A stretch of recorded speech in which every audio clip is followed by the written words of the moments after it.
Telah kembali mendapatkan status sebagai bandara internasional dan siap melayani penerbangan ke beberapa negara, Kantor Imigrasi Kelas 1 TPI Palembang bakal hadirkan AutoGate guna kemudahan layanan imigrasi.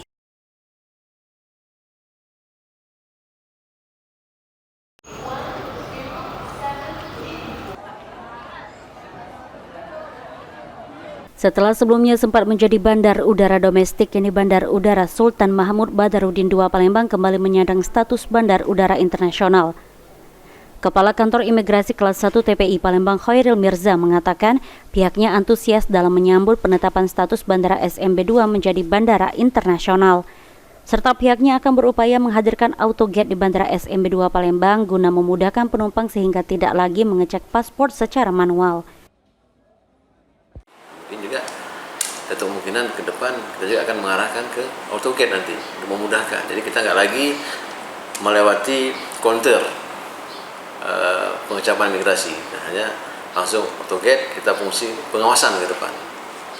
AutoGate itu menggunakan paspor kita sendiri ya Pak? Berarti Pak? Benar, ya harus ini karena pada saat menggunakan AutoGate itu harus scan paspor, terus fingerprint, baru terbuka.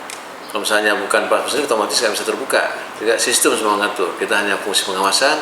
Ketika nyangkut nggak bisa buka, nanti disitulah hadir imigrasi untuk melihat apakah ini menggunakan paspor sendiri ataupun paspor orang lain. Dengan komitmen peningkatan layanan dapat memberikan pelayanan keimigrasian yang semakin cepat, aman, dan nyaman bagi seluruh pengguna jasa penerbangan internasional. Lutfi, PAL TV.